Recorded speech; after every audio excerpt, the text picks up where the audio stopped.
The U.S. president could go ahead with a limited strike against Syria despite the withdrawal of support from Washington's closest ally. Barack Obama is now struggling to put together an international coalition willing to launch action against the Middle Eastern state. Now, the Pentagon is moving its naval forces closer to Syria, in position for immediate strikes if the order is given. Now, 4 destroyers are currently deployed in the Mediterranean, and a 5th is reportedly on its way, all of them armed with dozens of Tomahawk cruise missiles. There's also a NATO task force in the area consisting of 4 ships. All of that in addition to the vast military presence of the U.S.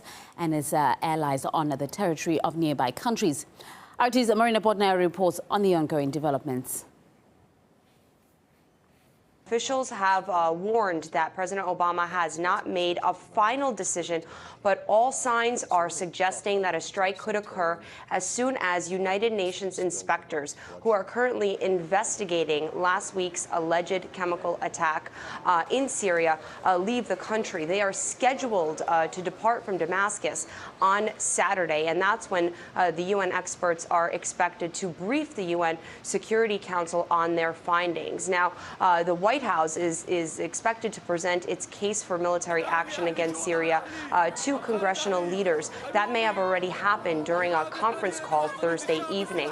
Administration officials say that they have intelligence that shows that forces loyal to President Bashar al-Assad carried out last week's alleged chemical weapons attack in the suburbs of Damascus. However, critics say that the intelligence that the Obama administration does have does not directly tie Assad to the alleged chemical weapons attack. President Obama is reportedly basing his case of military action in 2 ways, on 2 points. He says, first and foremost, he believes the U.S. needs to safeguard international standards against the use of chemical weapons. We all remember how he made his statement of chemical weapons use being that red line that can't be crossed. And he also says that the use of chemical weapons is a threat to America's national interests, and he believes that Syria indirectly is a threat to America's national interests. Now, we should keep in mind that if President Obama does order a military strike on Syria,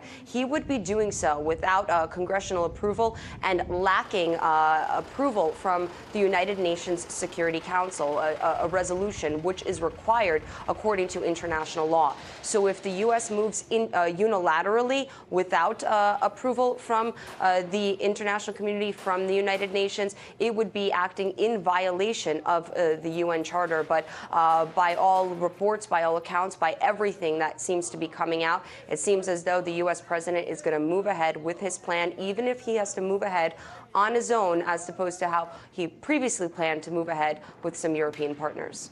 And while President Obama is inching closer towards international military action against Syria, U.S. citizens have taken to the streets in New York, Washington, D.C., and several other cities around the country to protest airstrikes against the Syrian people. According to recent polls, only 9% of Americans support a war in Syria.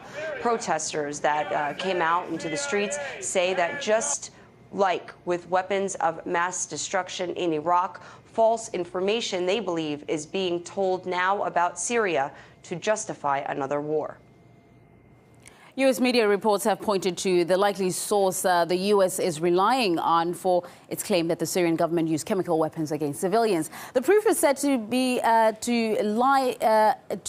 intercepted phone conversation, evidence that was also used by Washington a decade ago to justify the Iraq war.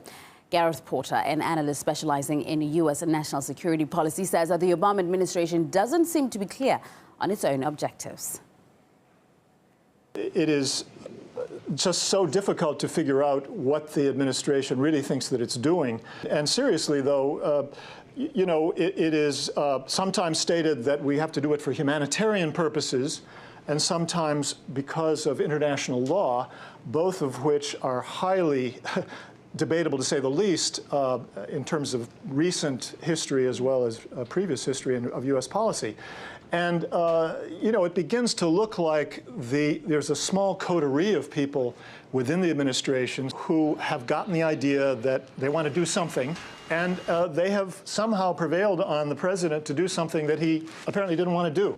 And that presents a real mystery of major proportions.